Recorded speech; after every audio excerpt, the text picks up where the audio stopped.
Welcome back to the Nosebleed Seats. Oliver Cain is our guest today. He used to be known as Donovan Cain. We'll be covering some of that. Back then, it looks like we see a couple people walking through the door in the corner that we'll talk about too. But first we'll start out with, we've covered a lot of things in the past. One of your first opponents was your brother Joe. Yeah. Which led me to the question, Crime Fighter thought you were a really great wrestler, even starting out back then. He thought you were a standout in GAW, which I see you kind of laughing. This is like the biggest turd in the toilet, honestly. Yeah. So, saying that, as you were at least, let's say, a decent wrestler back then, how do you think right now, as a wrestler, you compare to as a wrestler when you started? What do you think that was good then, or at least appealed to a fan like my colleague Crime Fighter, that you were better at now? What am I better at? Am I supposed to look at the camera? You? Doesn't matter. It doesn't matter. What would I say I'm better at now? It's actually grasp what I should have been doing a long time ago. We did a lot of cool stuff. I kind of put it as a lot of guys now, they want to run before they walk. They go out there and they do all these cool things. They see, we watch the first ROH DVDs, or matches from Japan, but they don't know how to do an opening match. They don't know how to lay the foundation. They just go out there and it's the first time they've wrestled with someone and they're kicking out of everything and they're doing all this stuff, and it's complete overkill. And while I think that was a big trend in that, like back then, I've kind of noticed lately that the crowds have kind of tired of it, because it's kind of like the way hardcore wrestling has kind of been done to death, and they did death match too. And if you look at death matches, and even CZW, you look at CZW, they've really tapered off the death match because it became too much. Right. I'm thinking about a talent that just got signed that you're familiar with. You've had some talks with. I'm talking about John Moxley, who's known to fans now as Dean Ambrose. He did the deathmatch stuff. It was my understanding from watching an interview with him, because he liked to do the stuff, and they thought he was some kind of wrestling god because he put in basic ring psychology added into this deathmatch stuff. Well, the funny thing is about Mox is I heard guys were telling, not the workers, of course, but like fans were upset at Mox at CZW because he didn't do enough. But like you look at Mox and he's a complete character, or Ambrose now. Having the privilege to work with him was honestly a privilege. The guy is like a prodigy. He's been working since he was like 17. I mean, it's just, and if you go back and watch his promos from back then when he had the long hair and it was dyed, that I was able to get in the ring with him, and it's, all the guys up at HWA, the Chris boys, under the tutelage of guys like Matt Stryker, Les Thatcher, those guys, just, there was a complete, learning curve.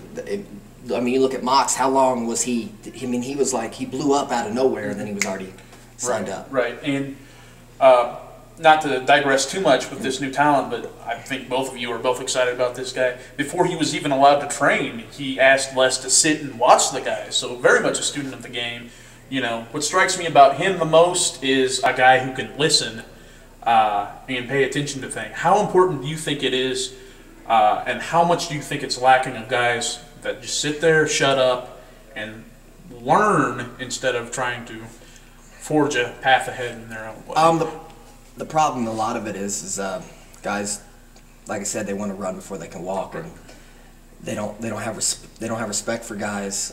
One thing that kind of got us, me and Cliff, over with guys is we would sell for them, and we were respectful, and we wanted to learn. Like I mean, guys nowadays are just, if you say one thing about, hey, well, you should have done this instead of that, oh, they go online and, oh, this guy don't know what he's talking about. But like I've been tore down by Dave Chris. I've been tore down by Danny Daniels. I've been tore down by these people, and I just sit there and listen.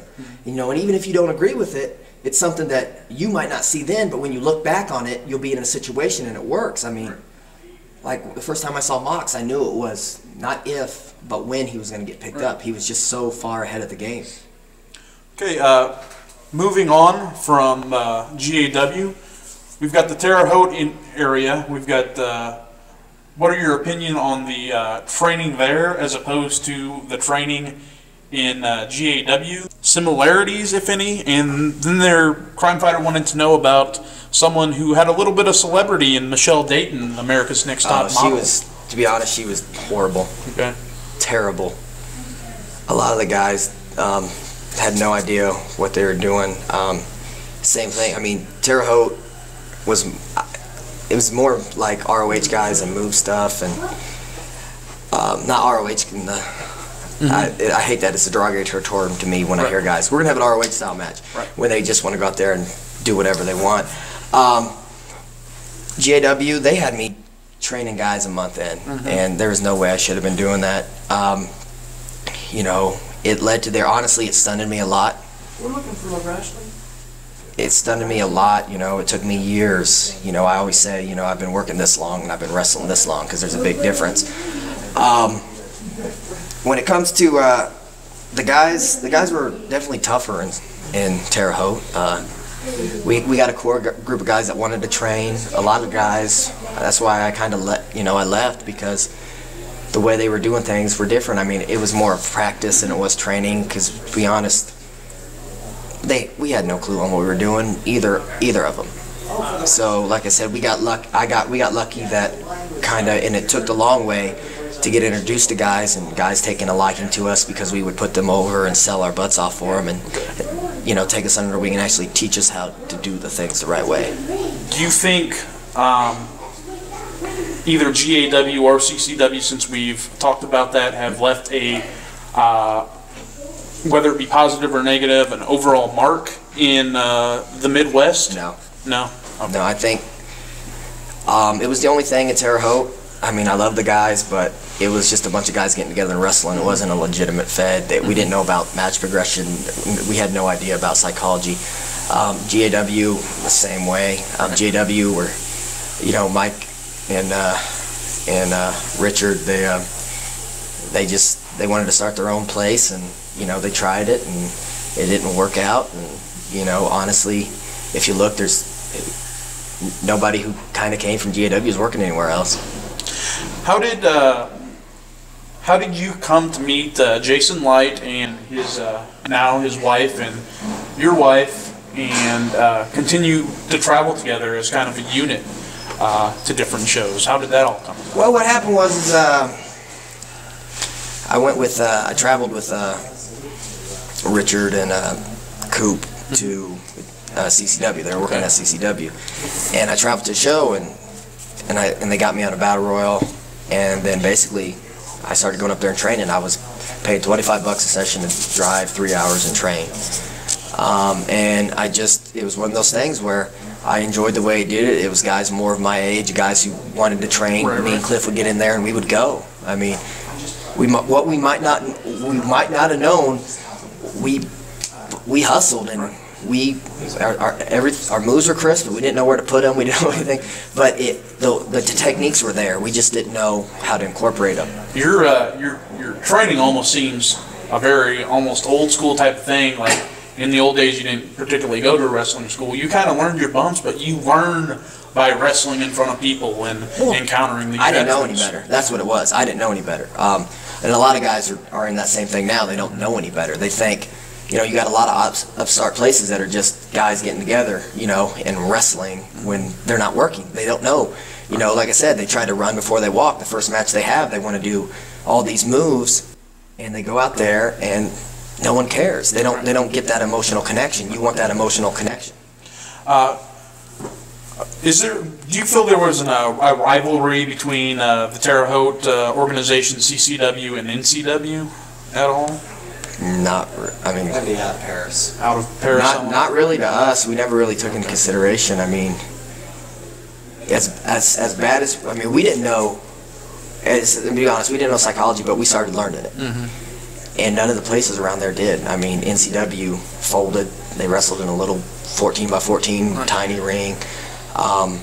You know, none of the guys knew anything, and none of them really knew anything until they went to IWAU and learned from Josh. And that's legit. That's right. And they'll tell you that too. Yeah. I mean, we've done an interview with a couple of those guys, and they'll tell you, I don't think my career really started until I started learning these things, like a little bit of like. That's why I said there's a difference between being a wrestler and a worker. Right. And you went back to GAW after you had kind of learned a little bit more.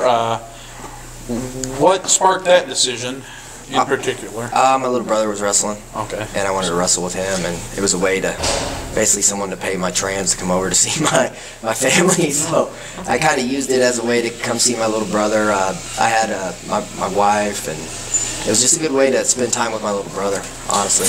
How did you get involved in the first place with SLW? I think that would probably be the organization in Central Illinois, not just SLW, but for lack of a better term, call it Dave Cavasso's Promotions. Yeah. That's probably who I'd associate you. I'll tell you why. I'll tell you what happened Illinois? is a lot of people. There was a match, and Sarah Thorpe might have. Yeah. We did a four-way here at this grade school. It was me, Jason Light, my little brother, and Brett Kakia. And Dave, that was like his favorite match, so he booked us because of that. Right. And then kind of at that time, it was when he first started, it was kind of like New Breed Light, and then Dave, Dave's really come a long way. The thing is just he loved that match, and that basically gave him. He wanted to start a Fed because he saw that match. He loved that match. I think Dave is a lesson in failures, honestly, because to get better, you have to fail, and every time he had some kind of failing, he said, this is what's not working, this is a failure, let's get rid of that, and, not good at the beginning, and just slowly cutting away the crap, chiseling, kind of like a statue. I mean, and look where he is now, and it's really about to explode, too. Right. We just did the Comcast thing, and we got, Mike's helping us out, and we're getting sponsorship, and Dave, it's really 01 USA, I mean, that's... when he got in with the NWA and then that X Division belt, that we opened it. We were the only ones really where the belt was traveling. Other than the NWA World titles, I was the only traveling champion of the NWA. We're going to go back to some of your earlier days. August of 2006. It's a long time ago to think about that. This is your first match in New Midwest against, I think, some guys we're going to see here tonight, Zero Gravity. I know Corey Esparza is here tonight. I don't know if Brett's going to be here. They came in together. They are here tonight. I hope they realize that this place is a police station. I hope someone... And they might have dogs that can smell certain things. We ain't in Colorado, boys. Crime Fighter says this tag match, this first one in particular, started a standard in tag team wrestling. You talk about learning psychology and being the mark that I am, complaining on the message boards, legitimately concerned that you guys were going to kill each other every time you went out there, because we have grown, and those boys have grown, and we were put together because we were teaming before that. Just not in New Midwest, because Cliff was teaming with Anthony Power, and then Ant just kind of flaked out. So he put us together, and we were basically put together to work with Zero Gravity. And our first match, we just kind of went out there and did it, and probably went freaking way too long, did way too much. And then the second match was the same way, went way too long, way too much. I mean, we I was watching Nosebleed, an old one, it has, I think, Benz and Scotty Cash, and you were asking about the tag thing, and they were like, well, if you got the Hybrids and Zero Gravity, why wouldn't you have them wrestle each other all the time? You know they're going to give you an awesome match. Right. And we just we went everywhere. We've wrestled in Ohio, Indiana. We got tryout matches with ROH.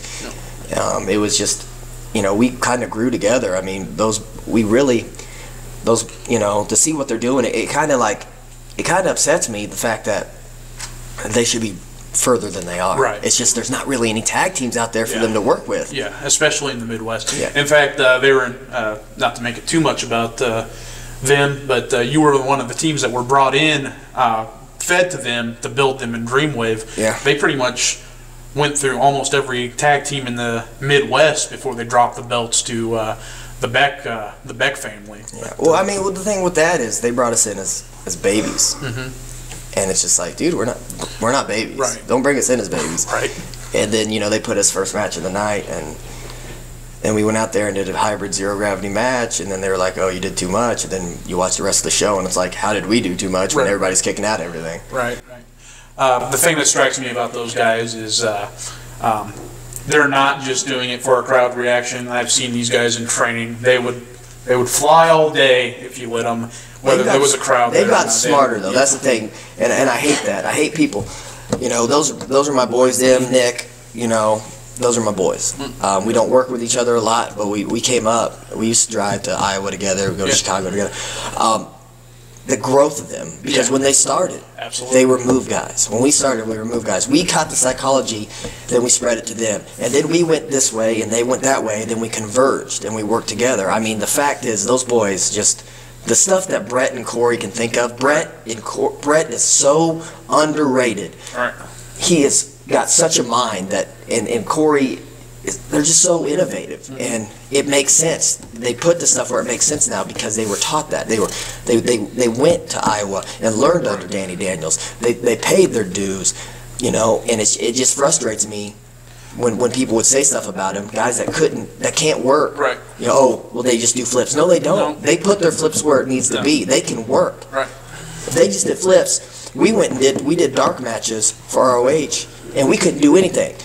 When you do a dark match, you can't do anything. And we got a please come back chant both places. You know, the book changed, you know, and this, that, and the other. But it kills me more than anything when people talk about zero gravity not being able to work. No, they are the best tag team, you know, from the Midwest. Right. I mean, I don't consider Ohio because, I mean, Ohio's the Chris boys. I mean, you can't, I mean, that's pretty far away. But there's nobody even close. No. What effect did you think you had on New Midwest coming off the new ownership changes in 2006, if any? Changes in style and the overall product there and the way the show was presented. Do you think that was any of your doing? We kind of had I don't know. We went out there. I mean, a lot of things I wouldn't have done the way they were done. I don't agree with. You know, I think we threw a lot. I think Justin threw a lot of money away. I never agreed with on the fact that Zero Gravity beat us in a gauntlet match.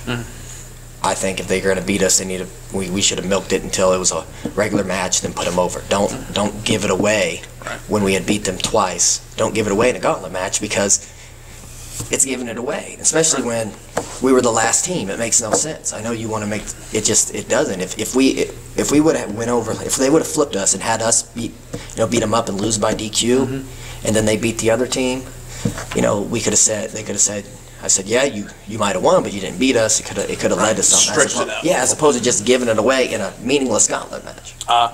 Feud over the New Midwest belts even extended into other companies in the St. Louis-based company of Fist Wrestling, which was short-lived. I remember that being a company with small audiences, and it must have been a millionaire funding that company because it was small audiences, big national name, independent talents. Thoughts on that? It was good. I mean, it's the first place I met Dingo. I got to work with Dingo. That was awesome.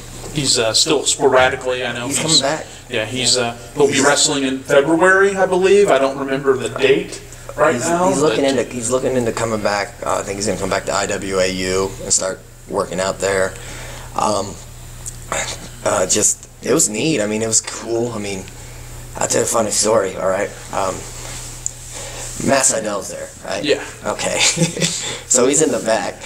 And this is Evan Bourne, by the way. Yes, Evan Bourne, this is, I'm thinking about how long ago this was, Yeah. and people don't even know who Matt Sydal Evan is. Bourne. Well, they probably don't Yeah. since he's been off TV for a while. Yeah.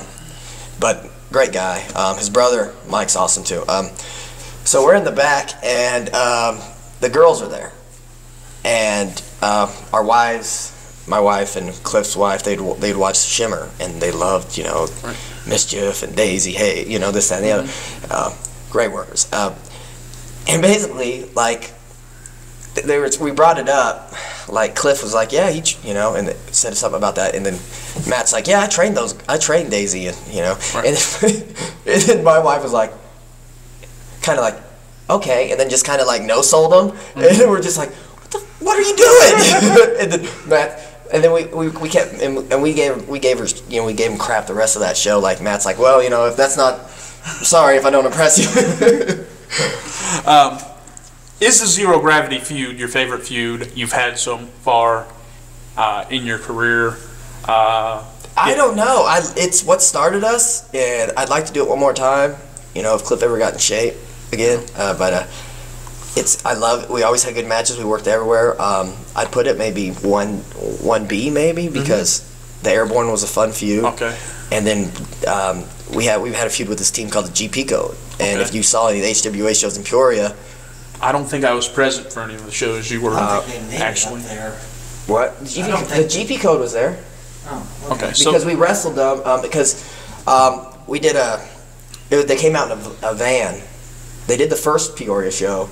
That was like our second HWA show, and then they did the one in the was that Gardens? What's it called? The Opera House. Yeah, and because we did a dance off, and I miss doing the dance offs. Those were so fun because it was when Tim Dunst and Ali worked Hades on that show, and yeah, I think so, or maybe Ali worked Hades on the show where us and Zero Gravity worked with each other. right.